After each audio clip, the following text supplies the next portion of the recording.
Thank you for coming today. I am Diane Rome, and I'm here today as the president of the Women's Fund of the La Crosse Community Foundation, an endowment that provides grants to organizations that help women and girls in La Crosse County. The Women's Fund has given grant money so young mothers can obtain their high school diplomas, learn how to take care of their babies, provided financial support to a self-sufficiency program extending higher education to low-income parents, and also funded a local women's transportation fund. Over 80% of those seeking transportation help today are women. We know this administration is about solutions. The Women's Fund is also about solutions and doing it at a community level. There are over 130 women's funds throughout the world that are effecting social change in their communities today. Women in general only earn 71 cents for every dollar that a man earns, though. Furthermore, the current economic downturn has greatly impacted women and their families. We had almost $70,000 in grant requests this year from our community, but we were only able to afford to fund $19,000. And most of those requests were going to meet just their basic needs.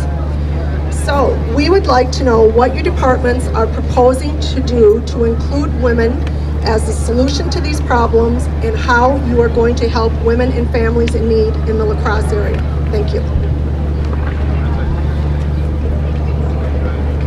Well, let me just respond by saying I think that President Obama has set a very high standard for women and girls. He has a task force in the White House, headed up by one of his top aides in the White House. I was at the press conference when the President made the announcement about the Women and Girls Task Force. The President signed into law the Ledbetter legislation, which is equal pay for women, which the Congress passed very quickly, and the President signed very quickly after the Supreme Court had made the decision that they made. Look, the President gets it on this, and he's passed that along to every cabinet member. We have programs within the department that put emphasis on trying to provide some of our funding to women-owned businesses, and there are set-aside programs for that. We are getting that money out the door. With respect to dollars that come back to your local community, I was in the meeting that I had with your local folks here. They're really thinking outside the box on how to provide transportation services in a non-traditional way that people don't really think of, and I would encourage you to work with them. But I do think that the President has set a very high bar for what he calls the Women and Girls Task Force, and his own efforts to really focus on women and their opportunities all over America. Let me add to that. The Supplemental Nutrition Assistance Program and the WIC program, which are food assistance programs. So many people don't realize that 2/3 of the agriculture budget, USDA's budget, is in the form of food assistance.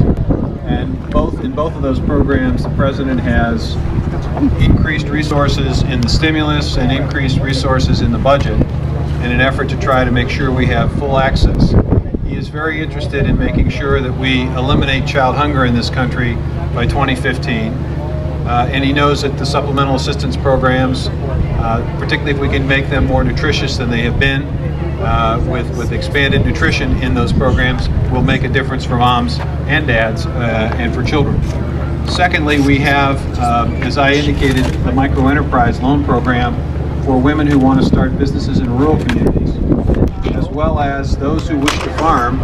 There are opportunities for beginning farmers and socially disadvantaged farmers, resources going to them in the form of operating loans, the capacity to get in business. So there are a variety of programs within USDA.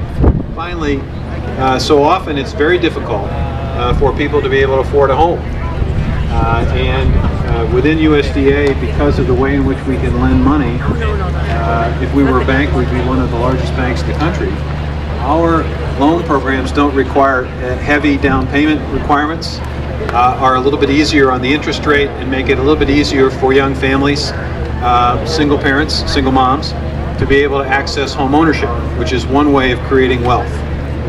So there are a variety of programs within USDA that are often not thought about as being targeted towards women and women-owned businesses and women-owned farms. And so you might want to, your foundation may want to take a look at those as well. Good afternoon. This is a challenge here to find the people who got the microphone. Hi, my name is Imelda Roman, and I'm here in representation of the United Migrant Opportunity Service Incorporation. We have housing here in the state of Wisconsin and Minnesota for farm workers. Some of the regulations that USDA has in order to house these people. The farmers need the workers. We need to be able to house them. We ask that, for example, in the northwest area of the state, in Barron County, right now, I have staff over there that has given over 160 vouchers for emergency housing because large corporations have made contracts with these farm workers for work and are only giving them 2 to 3 days of work a week, and they're losing their housing. They're getting 5-day eviction notices. We need to make them responsible. If they bring people up here, that they are able to give them enough work for them to be able to pay what their living expenses. So I ask you to look into that. Our housing units are great units, and the farm workers really enjoy them, and we really want to be able to keep them in the black, not going to the red, so they can keep coming up here and keep working with the farmers. Yeah, I've got a staff. If I could ask you to, Dave Lazarus, who is over here near this mobile home, this Winnebago, if you could give your contact information to Dave, we'll be in touch with you on this. Thank you. Okay, who's got the microphone?